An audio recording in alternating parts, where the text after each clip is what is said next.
como pegar o Alexandre de Moraes? Porque ele faz as maiores barbaridades como ministro do Supremo Tribunal Federal, uma série de abusos, arbítrios e ilegalidades, e nada acontece. Nada acontece. E ela dizia, Al Capone, o maior gangster americano da história, ele foi preso por evasão fiscal, por sonegação fiscal, né? Ainda que chefiasse uma série de crimes, né? E será que esse contrato do Banco Master com o escritório da família Moraes não pode ser, né, a evasão fiscal que levaria a haver uma punição do Alexandre de Moraes? Tomara, porque a gente inclusive, a gente tem um depoimento há pouco tempo no Globo, Lauro Jardim publicou, eu coloquei até literalmente na minha coluna da Timeline, um empresário dizendo, não, nós contratamos sim escritórios ligados a ministros do STF, de amigos ou de parentes, porque é melhor tê-los conosco do que contra nós. Mesmo quando não há uma causa específica, nós pagamos mensalmente um valor para que quando a gente precisar, se precisar, né, eles estejam ali a nosso serviço, à nossa disposição. E é impressionante, porque fizeram um levantamento dos processos que o escritório Barço de Moraes tem no STF, são 31 processos hoje. E o mais incrível, 22 começaram a tramitar no tribunal, na Corte Superior, depois da posse do Alexandre de Moraes, em 22 de março de 2017. Então, quando você olha esses sites de escritórios de advocacia ligados a ministros do Supremo Tribunal Federal, você vai encontrar uma nova especialidade, que é especializados em cortes superiores. O que já tivemos aqui depoimentos de alguns advogados que participaram do programa, isso não existe. Um advogado, ele atua em qualquer instância, em qualquer corte, ele é obrigado a cumprir ali todo o processo, né? Subiu de instância, ele vai atuar ali também, não existe essa história de um escritório especializado. Por que eles se dizem especializados? Porque eles têm a ajuda de alguém lá dentro, né? E isso precisa ser investigado. Então, 31 processos tem hoje no escritório Barço de Moraes no STF, 22 começaram a tramitar depois da posse do Alexandre de Moraes, e outro absurdo, dos outros 8 restantes, né? Então, 31, 22 começaram depois da posse dele, os que começaram antes desses 8, 3 tiveram a atuação do Alexandre de Moraes como advogado. Deu para entender? Os outros 5 são da época em que ele já era ministro da Justiça do Michel Temer. E aí você vai atrás de um posicionamento do Alexandre de Moraes sobre isso, uma declaração. Ele precisa falar disso. As pessoas precisam perguntar. Minha coluna na Timeline falava disso. Nós temos de cobrar diariamente do Alexandre de Moraes, da dona Vivi, de todo mundo ligado ao escritório Barço de Moraes, uma declaração sobre isso. Que diabo que está acontecendo? Isso é ilegal? Isso é imoral? É um suborno oficializado? O que está acontecendo? E, mais uma vez, nenhuma palavra. Alexandre de Moraes, que fala de tudo, que se mete em tudo, não dá uma palavra sobre a situação do escritório de advocacia da família. A dona Vivi é muda, eu nunca ouvi ela falar. Ela fala? Eu nunca a ouvi falar. Desculpem, nunca vi uma entrevista, nada. Quando ela aparece com o Alexandre de Moraes, ela aparece muda e sai calada. Não, e o detalhe é o seguinte, né, Lacombe? O fato do Alexandre de Moraes não comentar sobre isso, eu até entendo. Agora, cadê o CNJ, né? Cadê Ministério Público? Não há uma investigação sequer, não há um questionamento sequer. O Ramagem comentou aqui, né, do diretor da Polícia Federal, falando, infelizmente, né, tá chegando no Lula.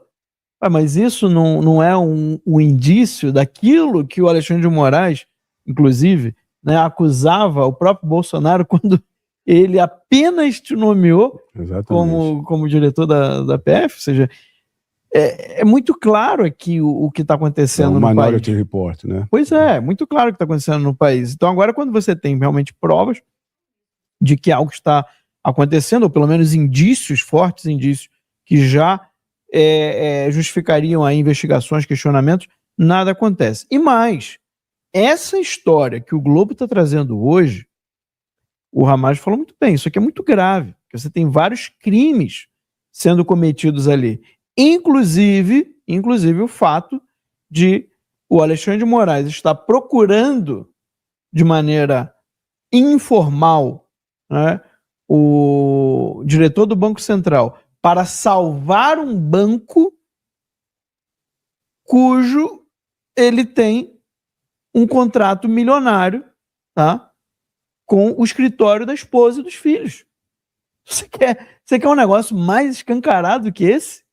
Porque em julho desse ano já estava correndo o acordo, ele já estava pagando 3,6 milhões de reais todos os meses para o escritório da esposa e dos filhos do Alexandre de Moraes.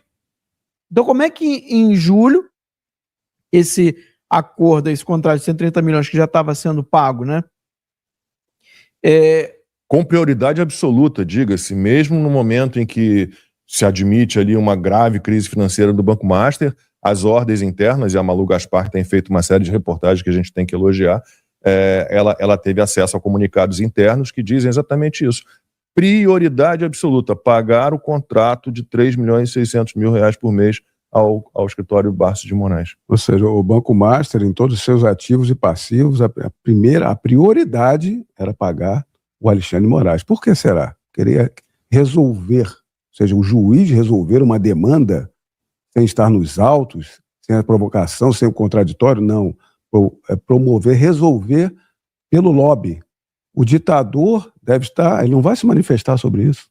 Por quê? Ele é o que incide em todas as instâncias, na administração pública federal, estadual, ele não vai falar sobre esse caso e deve estar extremamente irritado que esse caso está vindo à tona. Esse caso não. Isso é um grave fraude, esse é o grande escândalo que tem que estar em todos os jornais, tem que estar sendo publicizado e levado às instâncias internacionais.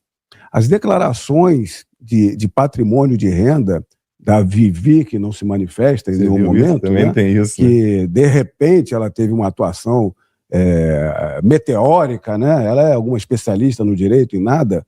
Lógico que não. O patrimônio dela, de 24 milhões, saltou para 79 milhões.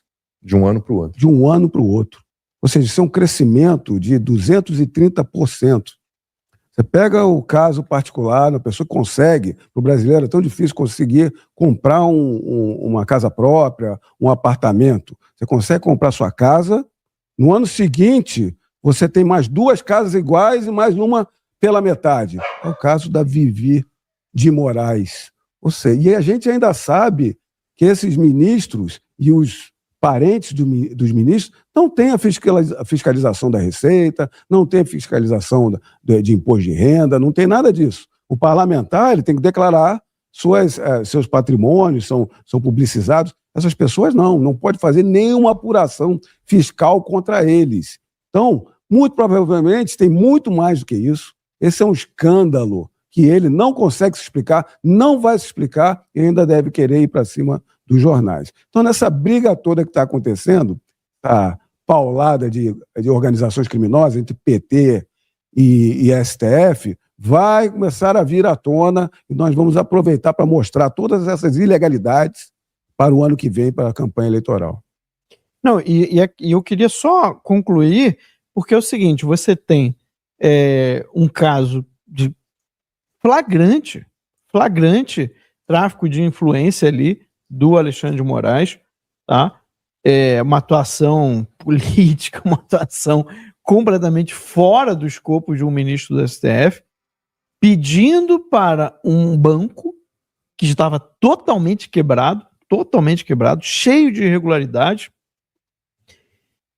pedindo para o diretor do Banco Central salvar esse banco para que um banco estatal, né, um banco público, como é o BRB lá do Distrito Federal, comprasse, salvasse esse banco, o mesmo banco que tinha um contrato milionário, o maior contrato já feito no Brasil, pelo que se sabe até agora, tá? De um escritório de advocacia com uma única empresa, que por acaso é a empresa da esposa e dos filhos do Alexandre de Moraes. Então, isso é completamente absurdo. Isso daí só isso, ainda que o Alexandre de Moraes nunca tivesse feito mais nada de errado na vida dele, só isso seria o suficiente para o impeachment imediato do Alexandre de Moraes. Imediato. É um absurdo isso ser tratado com normalidade, né? Óbvio que há aí, para mim, algo mudou em relação à esquerda e o Alexandre de Moraes. Para mim, há claramente já uma tentativa, não sei se eles querem levar o impeachment do Alexandre de Moraes, não sei se eles querem dobrar o Alexandre de Moraes para algum interesse que eles tenham e que talvez o Alexandre de Moraes esteja se resistindo, porque é assim que esse pessoal age. E no Brasil isso é muito comum, né? Eles tentam um acordo, não vai por bem, então vai por mal. Vão começar a bater aqui nesse cara, vão começar a pegar os podres dele, jogar na nossa mídia de estimação, que no caso é o Globo, né? E ver se a gente consegue uma negociação melhor. Infelizmente, o Brasil ele acaba andando assim. E aí você tem o que o Lacombe estava falando. Quando você olha os números, né? Você olha esses contratos da mulher do Alexandre de Moraes. Chama a atenção que de 2023 a 2024, o patrimônio dela mais que triplica em um ano. Em um ano ela tinha, acho que era 29,4 milhões. A Ramagem falou reais, agora, né? o número foi para 79 Pois é. milhões, gente. Milhões. Isso é o que está sendo dito, né? Não, o próprio, eu sei que existem holdings patrimoniais e tudo, né? Empresas que detêm a propriedade oficial de imóveis, né?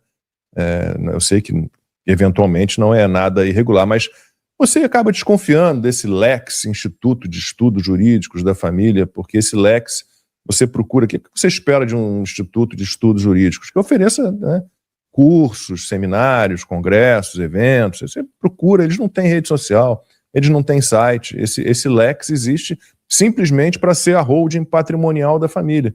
Todos os imóveis, e são muitos, milionários, em Campos do Jordão, em Brasília, em São Paulo, o escritório da família, o apartamento da família, a mansão que compraram em Brasília, tudo pertence oficialmente ao Lex. O que também eu gostaria muito de entrevistar os contadores da família Moraes para entender que mágica é essa toda que eles fazem, porque os caras são realmente muito bons, né? O Supremo Tribunal Federal, que a instituição que é para ser a guardiã da Constituição, da segurança jurídica nacional, acabou destruindo o nosso ordenamento jurídico. Eles concentram poder e ainda concentram interesses privados deles. A gente está vendo isso. Eles estão ali fazendo seus lobbies por suas decisões, sentenças, tendo parcialidade. Uma empresa estrangeira, grandes investidores estrangeiros, e o mundo é todo globalizado no mercado financeiro, eles olham para a situação de um país no sistema jurídico judicial deles. A análise do Brasil é a seguinte: você não tem acesso à justiça devida, à justiça parcial. Quando você olha o acesso ao judiciário, o humilde, o pobre, ele não tem acesso à justiça. Quantos recursos tem, quanta procrastinação, a tutela jurisdicional, ou seja, ver o seu direito legítimo pelo judicial, não chega, porque tem que subir todas as instâncias até o STF, procrastina, e nada anda.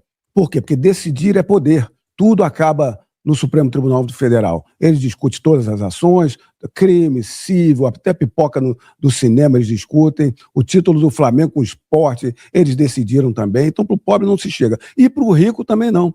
Que essa causa é milionária, tem sempre uma parcialidade de um escritório de advocacia vinculado a um dos ministros para decidir a questão. Antes era quem conhecia o ministro. Antes, não é pela técnica do advogado, é quem conhecia. Eles acabaram até com isso. Agora são só os familiares dos ministros. Há alguma república que vai andar assim? O Brasil, um país tão rico, vai conseguir andar com esse grau de corrupção que acontece no Brasil? Esse ministro Alexandre de Moraes, com essa exposição do contrato dela do Banco Master, fica mais do que evidente. O Banco Master é um contrato deles. Uma advogada, mulher do ministro, que não tem técnica jurídica reconhecida em lugar nenhum, é a que tem um contrato milionário. Por quê? Porque é a mulher do ministro que vai fazer interferência no próprio judiciário, nas outras agências independentes, um banco central, no Congresso Nacional e onde quer que se esteja, pela parcialidade do grupo. É isso que eles fizeram com o Brasil. É isso que eles fizeram com a segurança jurídica e com o ordenamento jurídico brasileiro. E não esqueçam, aí o Lacombe é muito repetitivo, mas a gente precisa ficar, algumas informações a gente Sim. tem que repetir, e repetir, e repetir, e repetir. O Banco Master tem hoje 77 mil processos no Brasil todo. Sabe quantos estão a cargo da dona Vivi, do escritório Barços de Moraes? Um. Ela perdeu, inclusive, na primeira instância e na segunda instância. Mas aí vão recorrendo. Opa, quando chegar na STF, ganha, né? Provavelmente, né? Com um contrato de 3 milhões e 600 mil por mês, com a divulgação agora dessa informação feita pela Malu Gaspar do Globo, de que o próprio Alexandre de Moraes tentou interferir, ligou para o presidente do Banco Central, se reuniu pessoalmente com o Galípolo, né, defendendo os interesses do Banco Master. O que vocês acham? Né? Quando bate uma ação, ou quando batesse a ação da dona Vivi com o Banco Master, o que aconteceria? Né? É triste, é triste. E aí você olha lá, cadê a imprensa cobrando? Aí vai lá, o Alexandre de Moraes vai ao SBT News, ao SPT. Desculpem, mesmo que você seja um repórter do SBT no dia do lançamento do canal de notícias do SBT, se você está com o microfone à mão, uma câmera apontada para o Alexandre de Moraes, você tem a obrigação de perguntar a ele sobre essa questão envolvendo o Banco Master e o escritório Barços de Moraes. Porque não é qualquer banco, gente. É um banco que deu uma fraude de 12 bilhões e 200 milhões de reais. Tem fundo de aposentados do Rio de Janeiro, né, que vai perder um dinheirão, que está perdendo um dinheirão, porque foi lesado pelo Banco Master. Vocês acham isso correto? Bom, não é possível. Né? Não é possível.